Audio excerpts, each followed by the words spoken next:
3 days ago, I saw this post on Reddit. A guy asking how Carmen from The Bear is so jacked. And obviously, it's a TV show, it's not a documentary. The guy in real life is pretty jacked. But the fitness side of this is actually pretty interesting because the assumption that I see all the time is that you need to be in the gym 4-5 days a week if you want to even look remotely close to that. But that's the exact belief stopping most chefs from ever getting in shape or even trying to get in shape in the first place. And it's wrong. I've coached close to 100 chefs now, and most of them have tried the 4-day-a-week routines. Showed up, put the work in for a few weeks, then a busy period hits and it falls apart. And I've made the same mistake myself more times than I'd care to admit. But the problem isn't actually the training part of it, recovery is. And once I understood that, everything shifted. So in this video, I'm going to show you how a real life Carmen from The Bear could actually build a physique like that. The same work schedule, the same kitchen chaos, all of it. Here's exactly how it could be done. And spoiler, it's not 4 or 5 days in the gym. So first off, here's why it's a recovery problem specifically. It's not that chefs are training too hard in the gym. It's that the kitchen is already taking most of what your body has in the tank. 12 hours on your feet, the heat, the stress, the broken sleep, and then you're asking it to adapt to 4 hard sessions of training in the gym on top of that. There just isn't enough left in the tank. So the weight you gain isn't muscle. The sessions you put in every week don't progress. You're not recovering between them, so nothing actually changes. You can't get stronger. And that's what was happening to me in my first few years in hospitality. And it's what happens to most of the chefs that I speak to be honest. So the fix isn't about putting more effort in. It's about having a smarter routine. So ultimately, there are 2 steps to getting a physique like Carmen's. First, you need to build some muscle, and then you need to reveal it. Let's start with step 1. So yeah, you can't just get lean and hope that big arms and broad shoulders appear underneath. The muscle has to exist first, and to build muscle, you need 2 things. Enough food to fuel your training and give your body the building blocks it needs to build muscle, and progressive overload, basically getting stronger in the gym every single week. That's it. That's the simplified formula, pretty much. And this is important. Neither of those things require you to be in the gym every day or a certain number of times a week. Which brings us to the thing that Reddit post gets completely wrong. You don't get that physique without a 4-day-a-week routine. I completely disagree, and I learned why the hard way. So when I was at uni, I was working in hospitality on the side, doing Fridays, Saturdays, Sundays, and sometimes midweek shifts as well.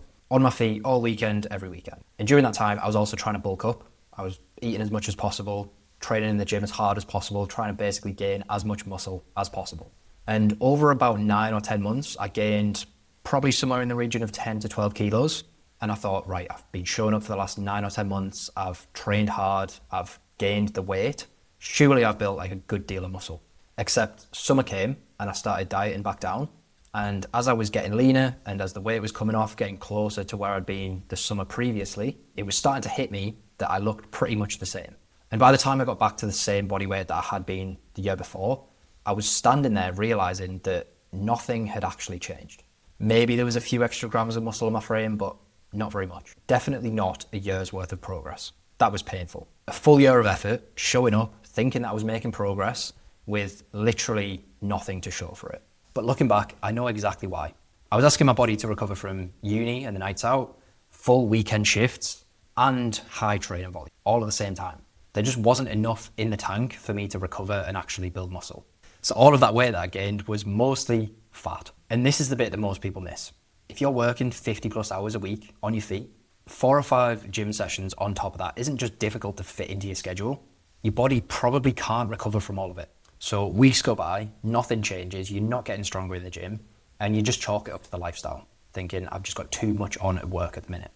But it's not just the lifestyle, it's the mismatch of trying to do too much all at once. So here's the best scenario for Carmy, right?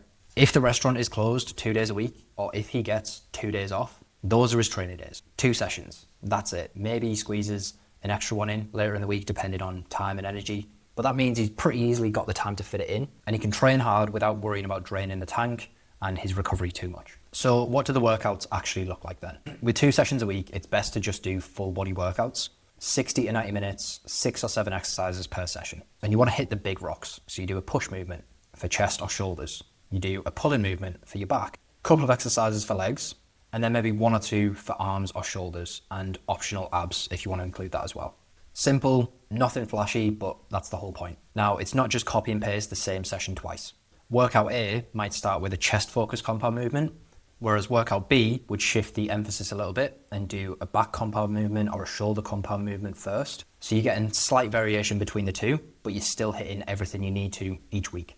And you've got enough space in the week to actually recover from those workouts, adapt to the changes that you're making, and get stronger, because the actual muscle growth doesn't happen in the gym. It happens outside of it when you're recovering. That bit matters just as much as the training itself.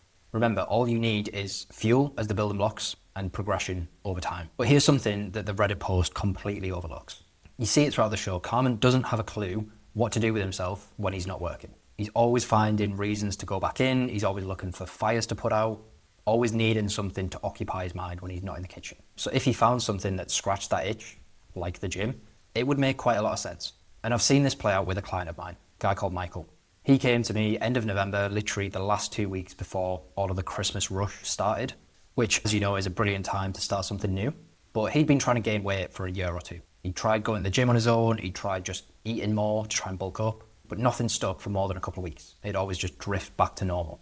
But he was ready to take it seriously, build some muscle and bulk up his frame. So we got started.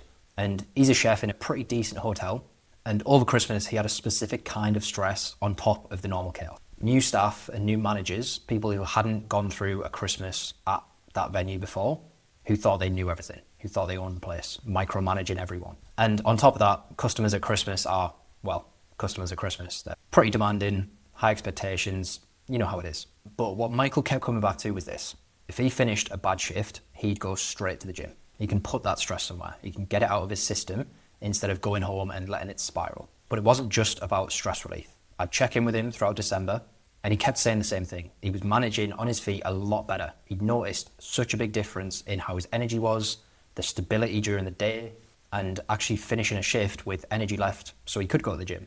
He noticed that he wasn't just digging a deeper hole of fatigue with every day that passed, like he'd noticed in previous years. But he'd only been training a few weeks by this point. It wasn't his physique that had changed, it was everything else around it.